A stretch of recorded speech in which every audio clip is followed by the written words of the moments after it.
तो पाषाण काल को हम 3 भागों में अध्ययन की दृष्टि से बांटते हैं। पूरा पाषाण काल, मध्य पाषाण काल, नव पाषाण काल। तीनों काल में मनुष्य ने उत्तरोत्तर प्रगति की है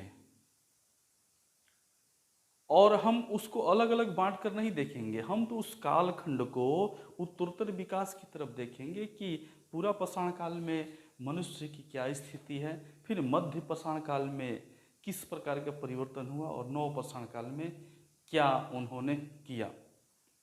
और एक बात और स्पष्ट कर दूं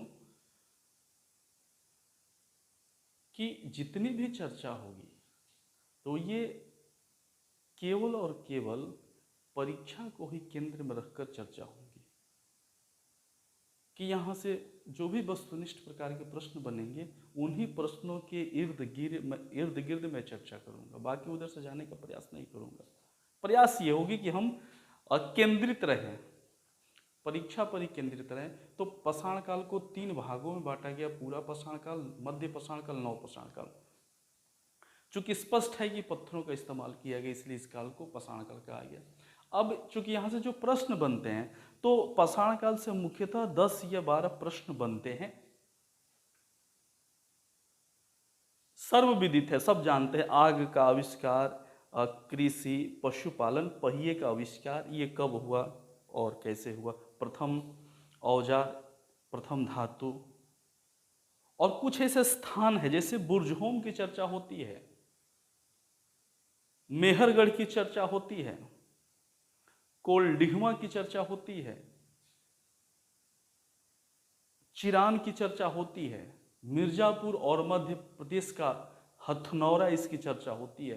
तो चूंकि इन जो स्थान हैं, इन स्थान विशेष से कुछ साक्ष्य प्राप्त हुए हैं, इन्हीं साक्ष्यों पे ऑब्जेक्टिव प्रश्न बनते हैं और पूछा गया है। चूंकि मैं भी परीक्षा तो दिया हूं मैं भी, और इस क्रम में कोल्डिहमा और मेहरगढ़ खूब पूछा गया है। बुर्जहोम की भी बारंबारता रही है परीक्षा की दृष्टि में। अहमदगढ़, बागौर, जो राजस्थान में, अहमदगढ़ मध्य प्रदेश में, जहाँ से ये पशुपालन प्रथम पशुपालन के साक्ष्य प्राप्त हुए थे। तो इस तरह से ये स्थान विशेष से जो साक्ष्य प्राप्त हुए हैं और इस कालखंड में मनुष्यों की प्रकृति क्या रही है, इससे प्रश्न बनते हैं। सामान्य सी बात है, बहुत सूक्ष्म में ये समाप्त हो जाएंगे।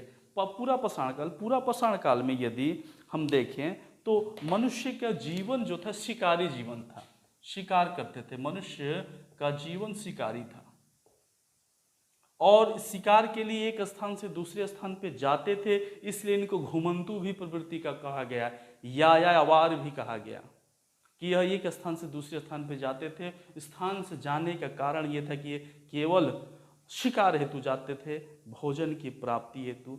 एक स्थान पे गए, वहाँ उन्होंने शिकार किया, जब वहाँ जानवरों की संख्या कम होने लगी तो कुछ दिन बाद स्थान परिवर्तन कर जाते थे। चूंकि आग को ये जानते थे लेकिन आग का इस्तेमाल नहीं कर सकते थे, इनको पता नहीं था आग का इस्तेमाल कैसे होगा, आग का प्रयोग कैसे होगा जीवन में, ये इन्हें नहीं पता था, जबकि आग ही जानते थे। यही कारण था पूरा पाषाण काल में कच्चे मांस खाने की प्रवृत्ति इनमें रही है। और इस तरह से शिकारी जीवन है इनका, ये आग से ये परिचित थे और एक स्थान से दूसरे स्थान पे ये स्थान परिवर्तन भोजन के लिए करते थे। दूसरी बात इनकी विशेषता ये रही है कि ये समाज रहित और समाज रहित व्यवस्था में थे। समाज रहित व्यवस्था में थे, इनके पास समूह झुंड की प्रवृत्ति अभी नहीं थी। लेकिन जैसे ही औजार जो था इनके पास, तो औजार जो थे वो पत्थर के थे, पत्थर के औजार लेकर के एक स्थान से दूसरे स्थान पर जाते थे और इन्हीं औजारों से शिकार का कार्य करते थे। मध्य पाषाण काल में जब आए तो इन लोगों ने अपनी बुद्धि से पत्थरों को तराशने का कार्य शुरू किया और मध्य पाषाण काल में पत्थर को तराश कर उसको नुकीले बनाए गए, छोटे छोटे पत्थरों के छोटे छोटे औजार बनाए गए ताकि उनका बेहतर इस्तेमाल करें, जबकि पूरा पाषाण काल में बड़े बड़े पत्थरों के औजार बनाए जाते थे और मध्य पाषाण काल आते थे उस औजारों में परिवर्तन हुआ। इसके बाद यहाँ पशुपालन की प्रवृत्ति देखने को मिलती है, लेकिन कुशलता नहीं है। इसमें पशुपालन में दक्षता इनमें नहीं है। पशु थे इनके पास, लेकिन उन पशुओं को कैसे इस्तेमाल करेंगे, पशुओं को कैसे कृषि से जोड़ेंगे, पशुओं के साथ कैसे एक दूसरे से कार्य में सहयोग की भूमिका में रखेंगे, ये इनको स्थिति मध्य पाषाण काल में नहीं थी और ये पत्थरों को नुकीले प्रकार से और छोटे छोटे औजारों के रूप में आकृति देकर अपने कार्य को करते थे। इस प्रकार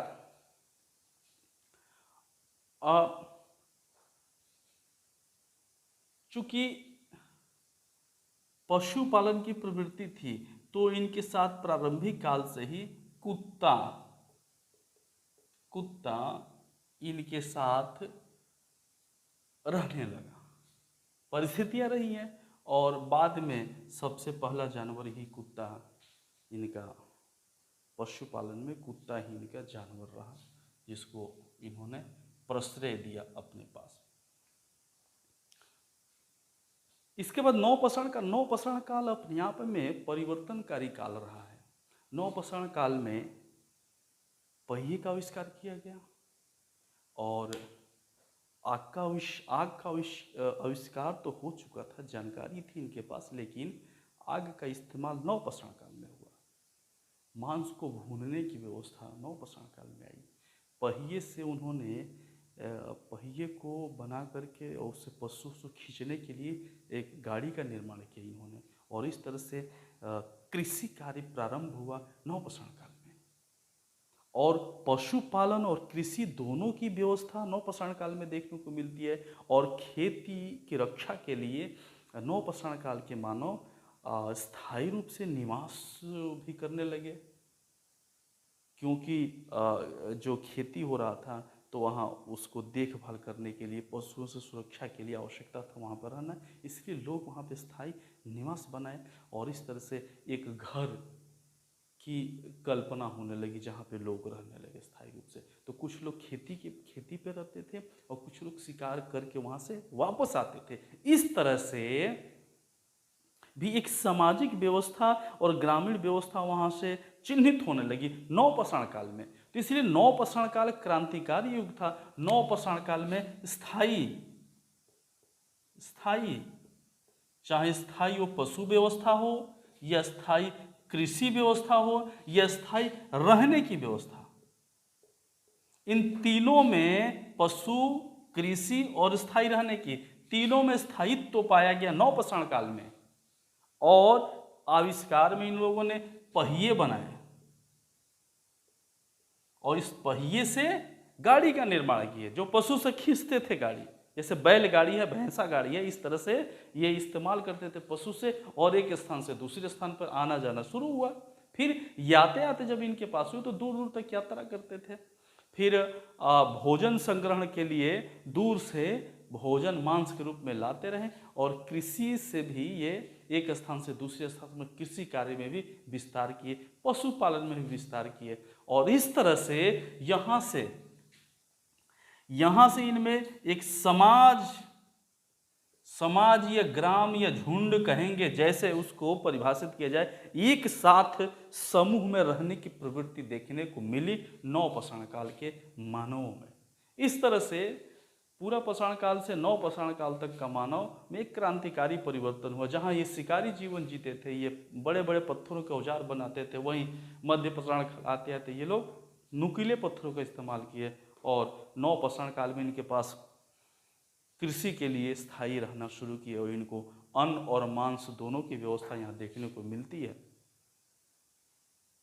कुछ लोग कृषि खेती पर, जहाँ खेत हो रहा है, अनाज जहाँ भंडारण है, वहाँ पर रहते थे और कुछ लोग शिकार करने जाते थे। इसीलिए उत्तरदायित्व की भावना का विकास हुआ। एक साथ रहने की समूह की प्रवृत्ति उनमें जन्म ली।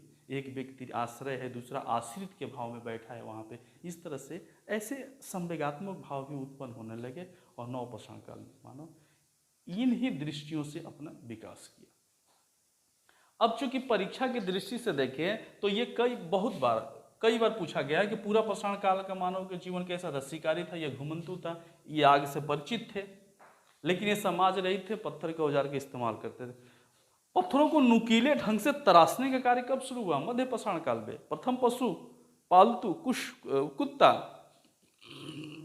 नवपाषाण काल ज्यादा ही उपयोगी है वनस्पत, क्योंकि इसमें स्थायित्व मिलता है, चाहे कृषि हो, पशु हो, रहने की व्यवस्था हो, पहिए का आविष्कार हो, और इन आविष्कार से ये व्यक्ति के स्थान से दूसरे स्थान पे जाने लगे, उनके जीवन में गति आई।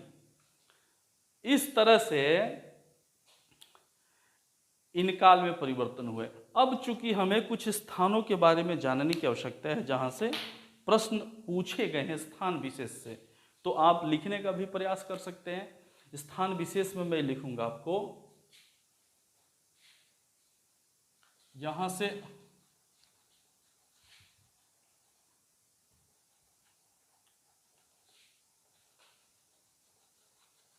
पूरा पाषाण काल में हमारे पास 2-3 स्थान हमें प्राप्त होते हैं। अभी मध्य प्रदेश का भीमबेटका काफी इंपॉर्टेंट है, ये जहां से शैल चित्रकारी प्राप्त हुई है भीमबेटका से।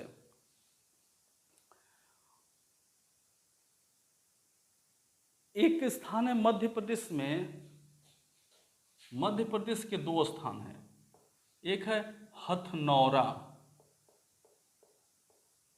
और एक मध्य प्रदेश का है, ये पूरा पाषाण काल, भीमबेटका।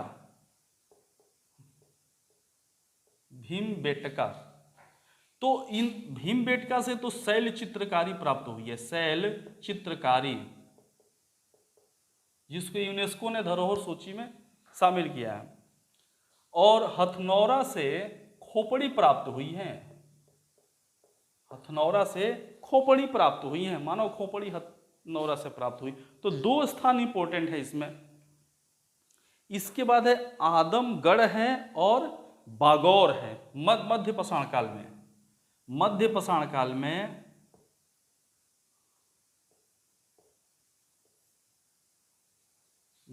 आदमगढ़ और बागौर,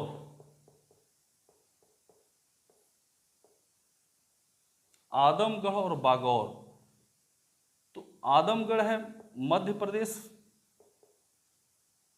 और बागौर है राजस्थान।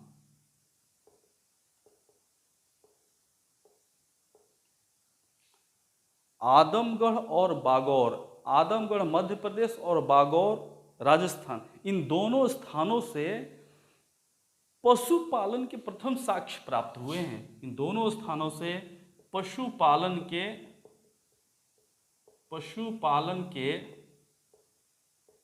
प्रथम साक्ष्य प्राप्त हुए हैं। पूरा पाषाण काल में एमपी से 2 स्थान है, एमपी से हथनौरा भी मध्य प्रदेश में है और भीमबेटका भी मध्य प्रदेश में।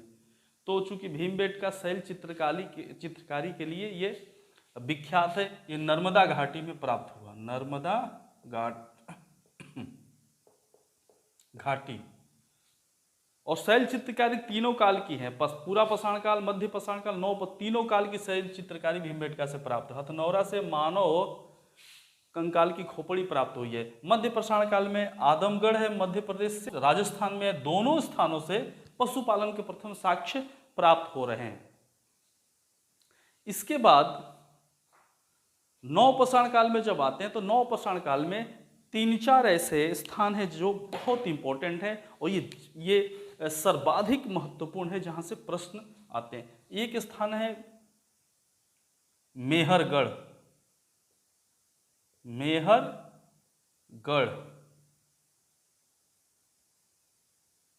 जो बलूचिस्तान में है। मेहरगढ़ जो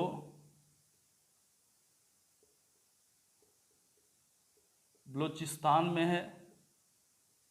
यहां से प्रथम कृषि साक्ष्य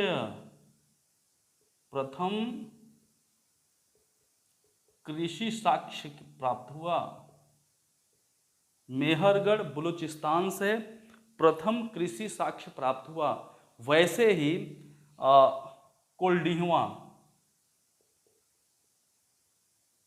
कोल्डिहवा उत्तर प्रदेश,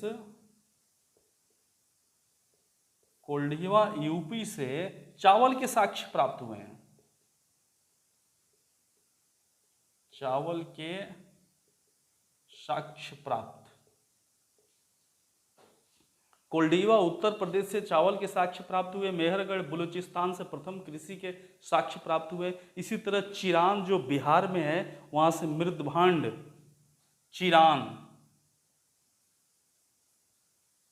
चिरान ये बिहार में है, जहां से मृदभांड, मिट्टी के बर्तन,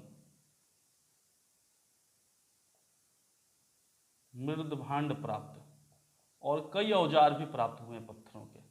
इसके बाद एक और इंपॉर्टेंट स्थान है बुर्जहोम। बुर्जहोम जो कश्मीर में है।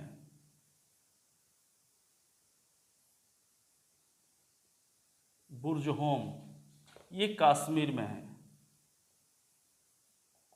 यहां से दो चीजें काफी इंपॉर्टेंट है जिसको हमें जानना चाहिए।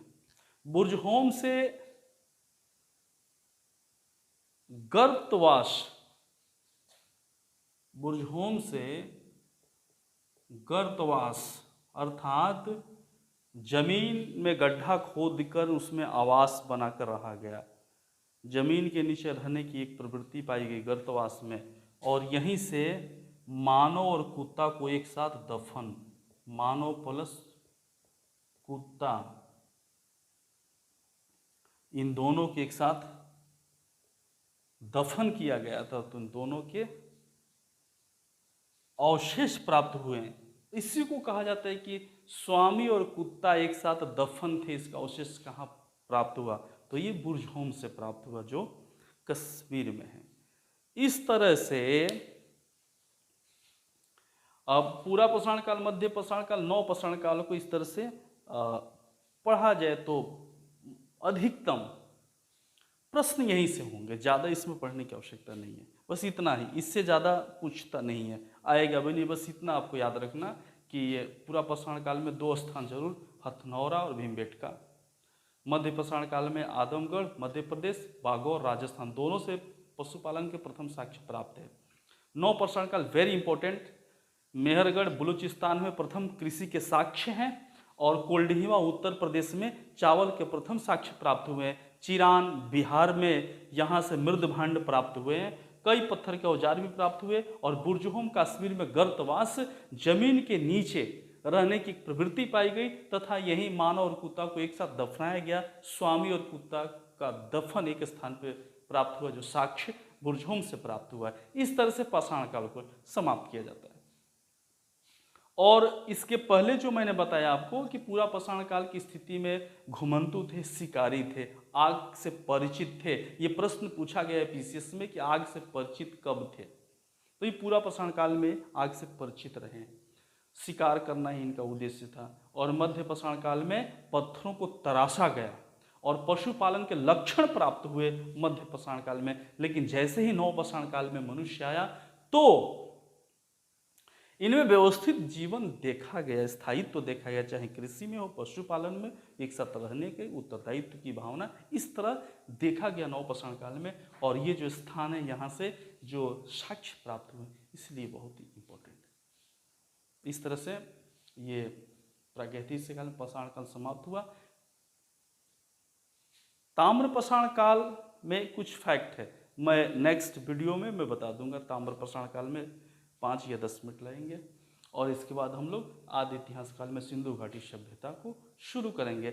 चूँकि मैं प्रयास कर रहा हूँ ये कि छोटे छोटे वीडियो बनाए जाए, एक एक पॉइंट को लें, और मात्र इतने में केवल फैक्ट को लिया जाए। 10 या 12, 15 फैक्ट होंगे, इसी पे समाप्त होंगे। केवल यहीं से नोट्स बना ले, केवल या समझ लें या इसको नोट्स बना ले तो काम अच्छा होगा और इतिहास की तैयारी अच्छी होगी, अच्छी होगी और बहुत ही अच्छी होगी। ठीक है, थैंक यू। जय हिंद, वंदे मातरम।